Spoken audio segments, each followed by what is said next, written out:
अगर मैं आपसे बोलूं कि एक एरे दिया है और आपको उसमें से कंटिन्यूअस नंबर का ऐसा ग्रुप फाइंड करना है जिसका सम सबसे ज्यादा हो और आपको सारे कॉम्बिनेशन ट्राई नहीं करने हैं, राइट?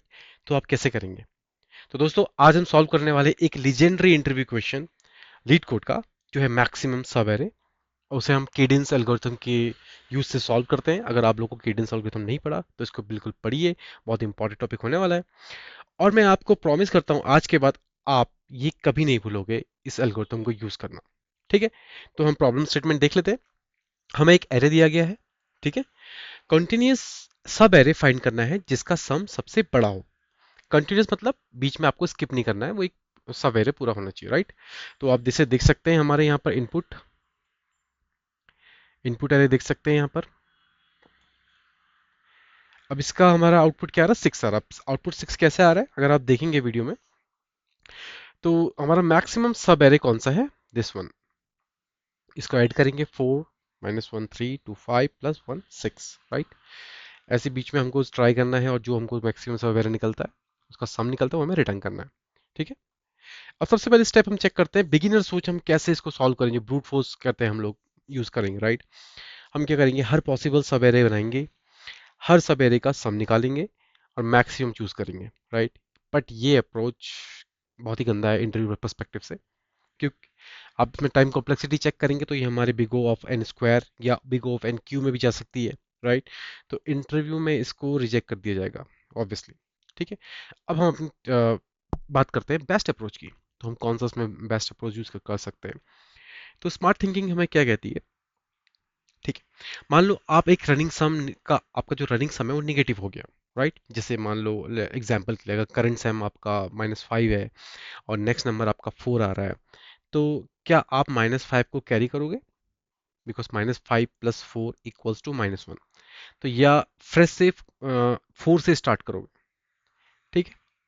तो बेसिकली केडेंस लॉजिक यही कहता है कि आपको हमेशा चूज करना है कि आपको प्रीवियस वैल्यू से स्टार्ट करना है या नई वैल्यू से स्टार्ट करना है। अगर आपकी प्रीवियस वैल्यू नेगेटिव में आ रही है तो इसका मतलब हमारा सम ऑलवेज नेगेटिव में ही आएगा, मतलब कम ही होगा। ऑब्वियसली अगर 4 -1 करूंगा तो 3 होगा, रदर देन अगर मैं 4 + 1 करूंगा तो 5 होगा, राइट? तो हम क्या करते हैं हमारा कोर लॉजिक क्या रहता है इसमें, कि आप नए सवेरे स्टार्ट करें या पुराने को कंटिन्यू करें। ठीक है? जो बड़ा होगा वो हम चूज कर लेंगे। ठीक है दोस्तों, अब हम इसमें इसका कोड लिखते हैं। तो सिंपल से हम इसमें क्या करने वाले हैं, फर्स्ट ऑफ ऑल हम लेने वाले हैं, हमारे पास दो वेरिएबल्स, सम, मैक्सम कह सकते हैं इसको। मैक्सम हम ले लेते हैं नम्स के 0 का। ठीक है? उसके बाद एक करंट सम ले लेते हैं, उसको भी ले लेते हैं हम नम्स का 0। अब आप लोग के दिमाग में एक क्वेश्चन आ रहा होगा कि आपने इसको नम्स का 0 ही क्यों लिया? तो दोस्तों, हमारी प्रॉब्लम क्या थी कि हमको सब एरे ढूंढना है।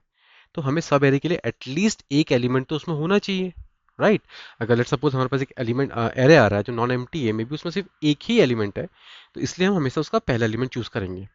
हम इसको एज अ इक्वल्स टू 0 नहीं करेंगे। क्यों? क्योंकि हमें उस एरे के अंदर चेक करना है और एक सब एरे बनाना है, राइट?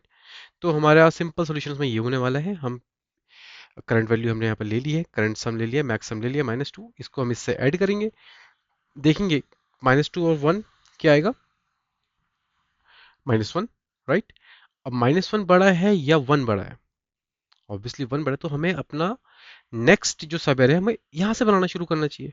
हमें इस पोजीशन को छोड़ देना चाहिए, करेक्ट? क्योंकि हमें एक्चुअली क्या करना है, मैक्सिमम सब एरे तो बताना है उसका सम। सेम वे हम ये करेंगे, उसके बाद इसको इससे ऐड करेंगे, जो हमें वैल्यू मिलेगी हमें उसका करंट से स्टार्ट करना है या हमें प्रीवियस सम से स्टार्ट करना है। यही केडेंस एल्गोरिथम कहता है। तो अब हम इसे सॉल्व कैसे करने वाले हैं? सिंपल सी बात है, लूप स्टार्ट कर देते हैं। For that i equals to 0, I less than num start। अभी मैंने यहाँ पर एक गलत सिंटेक्स लिखा है, कुछ कुछ गलत लॉजिक लिखा है। आप अगर पकड़ पाते हैं नहीं पकड़ पाते, मैं वो चेक करना चाहता हूँ, कमेंट में बताइएगा। i प्लस प्लस, ओके, वो जानबूझ के मैंने गलती करी है यहाँ पर। ठीक है? अब हम कहते हैं पहले करंट सम निकालते हैं। करंट सम हम क्या कह रहे हैं कि अब हम सिंपल सी मैक्सिमम रिटर्न करना है, तो हम यूज करेंगे मैथ डॉट मैक्स। हम क्या कह रहे हैं कि क्या हमारी जो एक्सप्रेशन में जो वैल्यू आ रही है, क्या वो और जो हमारी जो हमने करंट सम किया हुआ था, करंट सम में जो हम वैल्यू ऐड करें, ठीक है, जो कि ऑब्वियसली हमारी नम्स का आई होने वाला है, हम यहाँ पर क्या है, करंट सम में हमारा क्या आएगा मैक्स, क्या हमें उसी से कंटिन्यू करना है जो पुराना हमने स्टोर किया था, लाइक दिस, और जो हम नया एडिशन कर रहे हैं उससे हमें शुरू करना है अपना सवेरे। ठीक है, इस लाइन को समझना बहुत इंपॉर्टेंट है दोस्तों।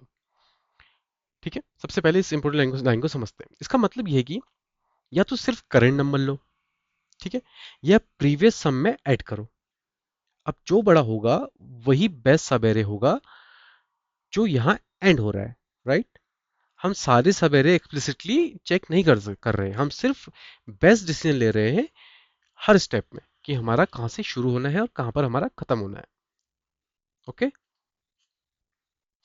तो अब हमारा मैक्सिमम निकाल देते हैं। मैक्सिमम कैसे निकलेगा, simple math dot max use करेंगे, देखेंगे क्या हमारा मैक्सिमम यही है या हमारा करंट सम बड़ा है। जो भी हमारा बड़ा होगा उसको हम यहाँ से रिटर्न कर देंगे, राइट। हम रिटर्न कर देते हैं यहाँ से मैक्स के सम को। चलो उसको चला के देख लेते हैं।